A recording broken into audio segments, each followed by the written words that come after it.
Vida saudável, mais equilibrada, em busca de qualidade de vida, está no ar o Edição Saúde. Confira agora os destaques do programa de hoje.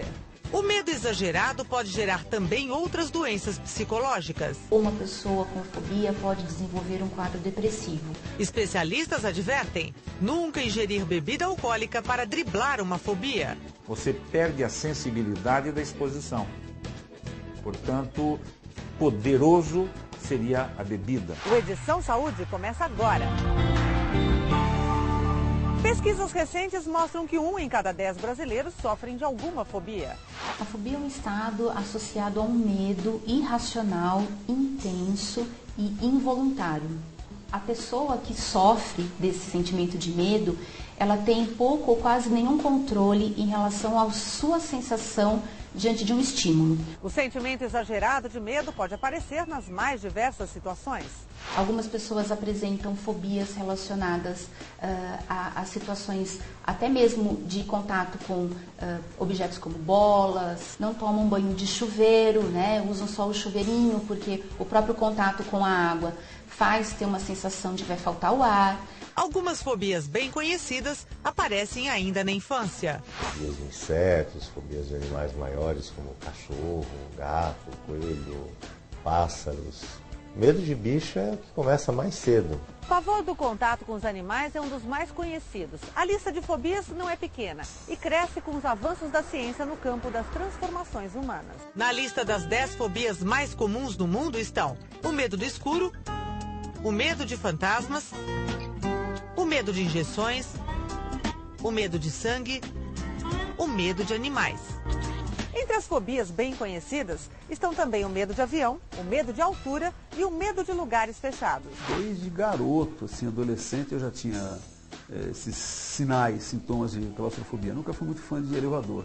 E isso foi se desenvolvendo aos poucos, foi aumentando, né? Acho que de uns 15, 20 anos para cá esse negócio está ficando mais chato. Medo de elevador.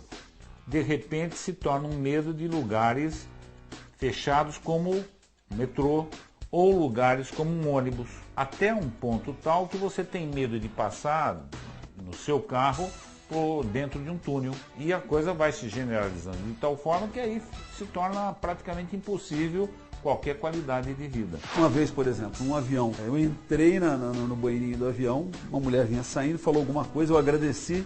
Depois é que eu percebi que ela queria me avisar. Na hora que eu fechei, pelo lado de dentro a maçaneta ficou na minha mão. Aí eu fiquei meio apavorado, bati na porta, mas eu consegui depois abrir. Então, essa é uma coisa que até hoje eu entro em banheiro de avião, eu fico testando 10 vezes o trico. Muitos claustrofóbicos também não viajam de avião. A fobia de avião é uma fobia bem complexa que envolve vários medos. Do desastre aéreo, propriamente dito, essa seria a verdadeira fobia de avião. De estar fechado no avião, que caracteriza a claustrofobia. Da altura. As reportagens de acidentes, tudo isso sempre mexeu muito comigo ver essa questão. E quando eu me vi, por força do meu trabalho, da minha profissão, ter que voar, acho que isso aflorou. No trajeto de casa para o aeroporto, no táxi, eu já vinha pensando o que poderia acontecer.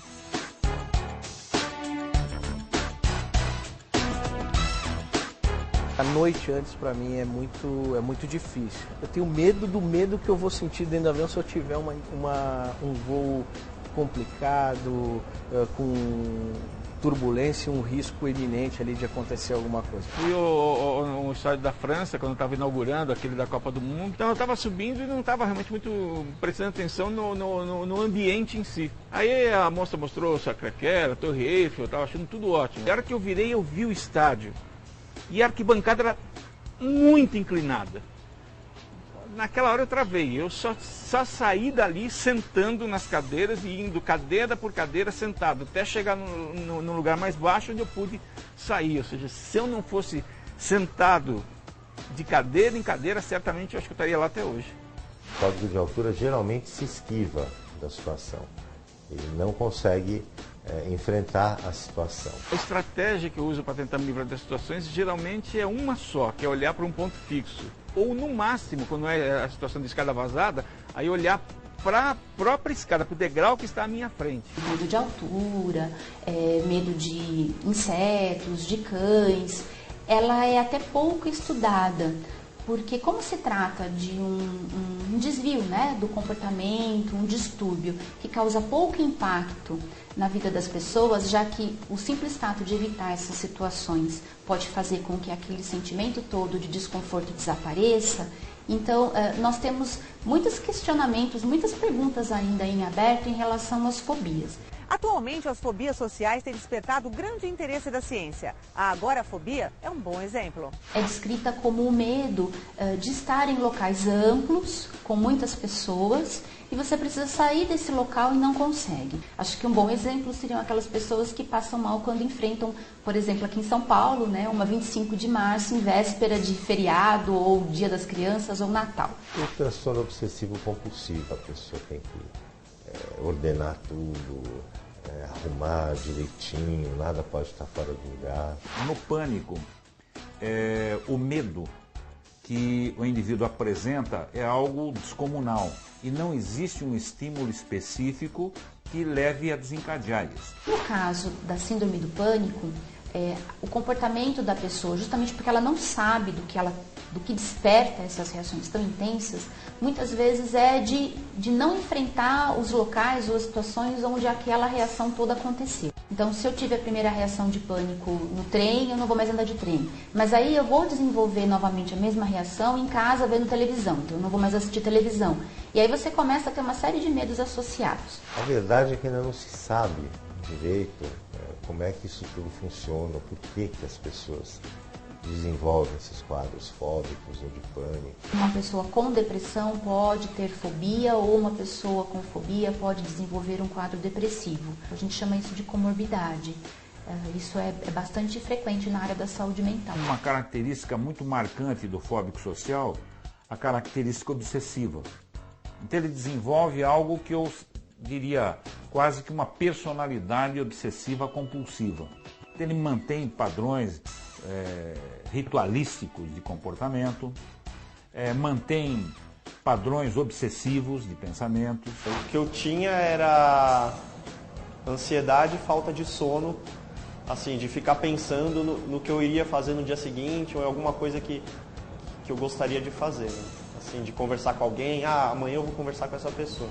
Eu já não dormi à noite pensando nisso. Nós também temos a fobia social, que é pouco conhecida e que é uma fobia onde as pessoas têm medo e de situações onde elas vão ser avaliadas por outras pessoas, onde elas estão no convívio social mesmo.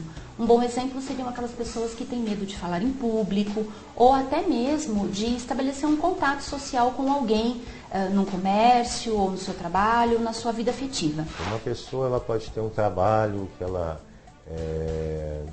fica lá no canto dela, no computador, fala pouco com as pessoas e esse indivíduo é um fóbico social. Aí de repente ele é promovido. Nessa promoção ele tem que participar de reuniões, conversar com as pessoas, falar em público. Ele fica apavorado com isso, ele pode pedir demissão. Apesar de ter essa fobia, eu não sei como eu consegui entrar numa empresa de consultoria. E aí eu tinha muita dificuldade de pedir as coisas para as pessoas. Morria de medo de pedir, ou às vezes de fazer algum comentário, de cobrar alguma coisa. Começou a me atrapalhar. Meu chefe chamava a atenção, olha, você precisa melhorar esse ponto. O problema não era que eu não sabia, eu sabia exatamente qual era o problema, mas eu não conseguia. Era uma coisa, uma barreira que eu não conseguia ultrapassar, né? E aí foi aí que eu decidi fazer o tratamento. A hora do tratamento é exatamente o que vamos mostrar no próximo bloco.